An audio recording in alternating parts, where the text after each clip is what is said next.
શિલાન્યાસ સમારોહમાં ઉદ્યોગ મંત્રી બળવંતસિંહ રાજપૂત, ભૂતપૂર્વ નાયબ મુખ્યમંત્રી નીતિનભાઈ પટેલ, મહેસાણાના સાંસદ હરિભાઈ પટેલ અને ભૂતપૂર્વ ગૃહમંત્રી રજનીભાઈ પટેલ સહિત અનેક મહાનુભાવોએ હાજરી આપી હતી. ગુજરાતના અગ્રણી રિયલ એસ્ટેટ અને ઔદ્યોગિક પાર્ક લેવલ પર મેસ્કોટ ઇન્ફ્રાસ્ટ્રક્ચરે અમદાવાદ જિલ્લાના વિઠલાપુર ખાતે તેના અત્યાર સુધીના સૌથી મહત્વાકાંક્ષી પ્રોજેક્ટ મેસ્કોટ ઇન્ડસ્ટ્રીયલ સિટી પર સત્તાવારી રીતે કામ શરૂ કર્યું છે. 385 એકરમાં ફેલાયેલું આ સંકલિત ટાઉનશીપ દેશના સૌથી ઝડપથી વિકાસ પામતા ઔદ્યોગિક કોરિડોરમાં એક પરિવર્તનકારી ઉત્પાદન અને લોજિસ્ટિક્સ હબ તરીકે ઉભરી આવશે અને આર્થિક વિકાસને વેગ આપશે. આ યોજાયેલા શિલાન્યાસ સમારોહમાં ઉદ્યોગ મંત્રી બળવંતસિંહ રાજપૂત, ભૂતપૂર્વ નાયબ મુખ્યમંત્રી નીતિનભાઈ પટેલ, મહેસાણાના સાંસદ હરિભાઈ પટેલ અને ભૂતપૂર્વ ગૃહમંત્રી રજનીભાઈ પટેલ સહિત અનેક મહાનુભાવોએ હાજરી આપી હતી. સંજય કુમાર નટવરલાલ, મેસ્કોટ ઇન્ફ્રાસ્ટ્રક્ચર મારી કંપનીનું નામ છે. ઇન્ડસ્ટ્રીયલ ડેવલપર તરીકે છેલ્લા 8 વર્ષથી હું કામ કરું છું. આજે આપણે જે અહીં બેઠા છીએ, આજે જે મારા પ્રોજેક્ટનું ઇનોગ્રેશન અને ભૂમિપૂજનનો પ્રોગ્રામ છે, એ મારો 6થો ઇન્ડસ્ટ્રીયલ પ્રોજેક્ટ છે ગુજરાતની અંદર. પ્રથમ પ્રોજેક્ટ મેં કડીની અંદર, ખેડા, સુરત, સાણંદ, હાલોલ આ 5 પ્રોજેક્ટ ફિનિશ કર્યા અને આ 6થો ભારત દેશની અંદર આ સગવડતા સાથેનો મારી દ્રષ્ટિએ કદાચ પ્રથમ આ પ્રોજેક્ટ હશે, જેનું આજે ભૂમિપૂજન, જેની અંદર 9 ફેસિલિટી અલગ અલગ આવેલી છે.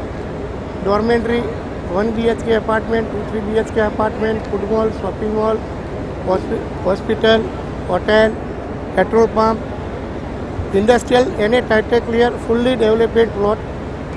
ઇન્ડસ્ટ્રીઝ માટેની જે નીડ હોય એનું plug in play one stop solution એ મારી પ્રોડક્ટ છે. Warehousing, build to suit industry અને એને ટાઇટલ ક્લિયર પ્લોટ, આ 3 જે છે મારી પ્રોડક્ટ છે. મલ્ટીનેશનલ 8 દેશની વિવિધ 22 થી 25 કંપનીઓ સાથે મેં અત્યાર સુધી કામ કરેલું છે. વિકસિત ગુજરાત, વિકસિત ભારતના મેક ઇન ઇન્ડિયાના કન્સેપ્ટથી વાઇબ્રન્ટ ગુજરાતના MOU સક્સેસફુલી પ્રોજેક્ટનું મને એપ્રિસિએશન પણ સરકાર તરફથી મળેલું છે.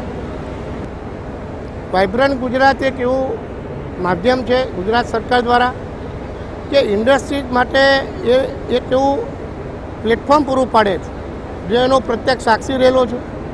મેં મારા દરેક પ્રોજેક્ટનું MOU કરેલું છે અને MOU કર્યા પછી આપ જોશો કે આજે 2025માં આપણે છીએ. ગયા વર્ષે વાઇબ્રન્ટની અંદર મેં MOU કર્યું અને પ્રોજેક્ટ આજે લોન્ચ પણ કર્યો છે. તો સક્સેસફુલી મેં મારા જેટલા પણ પ્રોજેક્ટ કર્યા એ MOU પછી વ્યવસ્થિત જે પ્રમાણે જે કમિટમેન્ટથી MOU કર્યા હોય મેં પૂર્ણ કરેલા છે. આ વાઇબ્રન્ટના અગાઉના વાઇબ્રન્ટમાં, કોવિડ પહેલાંના વાઇબ્રન્ટમાં MOU સક્સેસફુલી કર્યા હોય અને પૂર્ણ કર્યા હોય એવા 69 પ્રોજેક્ટ ગવર્મેન્ટ ઓફ ગુજરાતે સિલેક્ટ કરેલા.